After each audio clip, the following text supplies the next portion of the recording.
and welcome to another episode of Accessibility. It's a show on YouTube where I talk about the video game industry, accessibility, and representation. Basically, how can we help more people to play games, and more people to see themselves in the games they play? I'm Laura. I'm a white woman with bright blue hair, shaved on one side, wearing a black and galaxy pattern dress.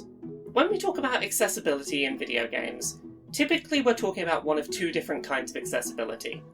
Game-specific accessibility, or system-level accessibility. Game-specific accessibility is a lot more common. That's when a game's developer has made accessibility settings that boot up in a game. It's usually a lot more tailored to that specific game, but it doesn't work outside of that game. It is a one-and-done accessibility solution. System-level accessibility solutions, on the other hand, are less common but more broad-reaching. This is when your games console, for example, has accessibility settings that work on the system menus. They work in any game you boot up. They're bits of accessibility that are always active. They can't be as tailored because they are not made for specific pieces of software. Every piece of software has specific needs, but they can more broadly help people across the spectrum to do more stuff on more games on their console. Recently, Microsoft's head of Xbox, Phil Spencer, published a 45-minute long presentation on YouTube all about accessibility features coming to Xbox in the next month or so. There's some really interesting features that are system level that were detailed during this presentation, which I've not seen other console manufacturers make system level standards, and I think are going to make some really positive change going forward for the industry. So today, on Accessibility, we're going to be talking about the new system-level accessibility support settings coming to Xbox consoles later this month. We're going to talk about what settings are being implemented, what questions we still have remaining for Microsoft going forward, and why these settings would be fantastic to see adopted on a system level by both Sony and Nintendo. First up, and perhaps most interestingly, as part of an update available now to Xbox insiders, and coming to full release in the near future, Xbox gamers will soon be able to see, before purchase, if a game they're looking at has any of a selection of common accessibility features before making a purchase. Here's how this works. Microsoft has, at present, created a list of 20 common accessibility features that are important to a wide variety of disabled gamers, across gameplay, audio, visual, and input categories. These include things like narrated menus, full keyboard support, subtitle options, input remapping, single-stick gameplay, a lack of button holds required, speech-to-text and text-to-speech communication with online players, and more.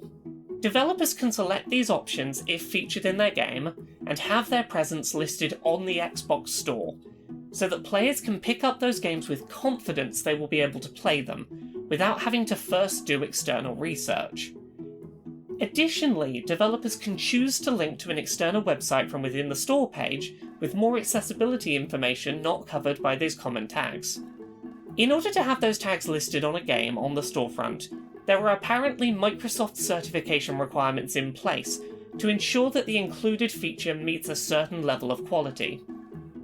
One example given by Microsoft is that in order to receive the input remapping tag, a game can't simply allow for button remapping, but has to go as far as including things like X and Y axis remapping on the control sticks. One example that isn't detailed by Microsoft, but is easy to imagine, is that a game that wants to include a subtitle options tag probably can't simply feature basic low-quality subtitles, but will likely need to support things like size alteration, options for dark backgrounds, legible font options, or similar commonly held subtitle standards.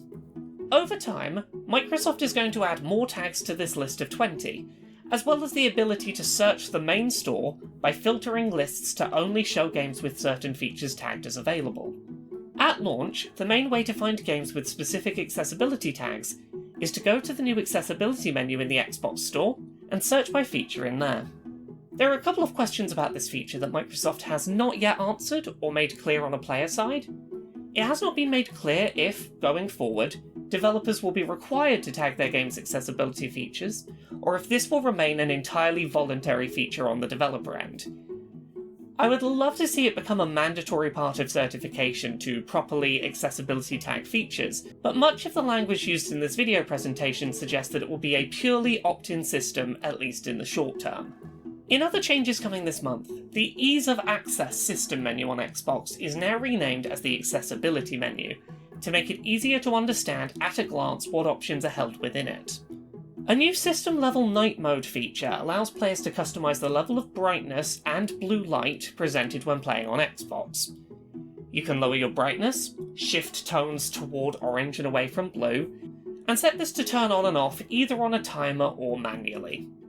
You can also dim controller lights, and the console's power light, if you experience light sensitivity. Also added to the renamed accessibility menu is a new system-level colourblindness filter. Featuring support for multiple common types of colourblindness, players can now set their Xbox to automatically detect problem shades of colour, both on system menus and in games or apps, and colour correct what's on screen to try and make it more visible. You can select the level of colour correction required to ensure that things are as visible as possible for you.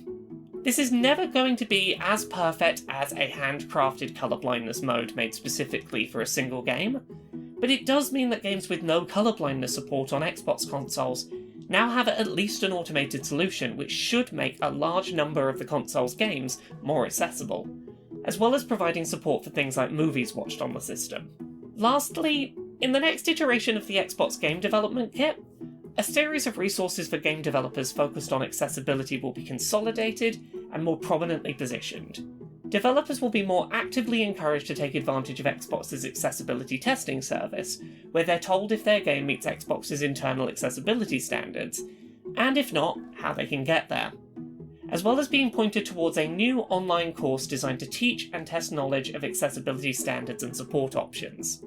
I would love to eventually see Microsoft make this accessibility tagging feature a mandatory part of getting your game certified for Xbox, because letting players know which accessibility settings before they purchase are and are not available is just a benefit. For too long, too many game developers have been very bad at communicating what accessibility features their games do and do not have, and what standards they meet. And I think Microsoft is really in a position here, once this starts to get rolling and they know that it's working right, to make this a standard, to make it so that people know for a fact which features are and are not in games they're going to buy. I really hope that we see this feature expanded upon over time, not just by Microsoft adding more accessibility tags to their pool that developers can highlight in their games, but also in terms of Sony and Nintendo looking at what's been done here and implementing something similar themselves, because it only benefits disabled players to give them more information upfront about whether the features they need are present in games, because otherwise all you're going to end up doing is having people buying games, discovering they can't play them, refunding them. It's not to anyone's benefit. The addition of night mode support on Xbox is going to be really positive for people with certain photosensitivity conditions, or who struggle if they look at too much blue light before bed to go to sleep.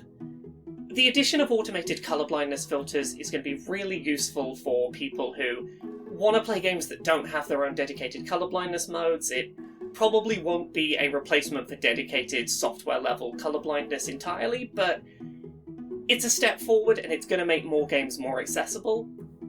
And the idea of making game development tools that focus on teaching and testing accessibility for developers, making them more prominent, more highlighted, making more of them available to developers, is only a positive thing. Xbox is really working hard to make system-level improvements to make more games more accessible, and I can't fault them for that. That's fantastic to see.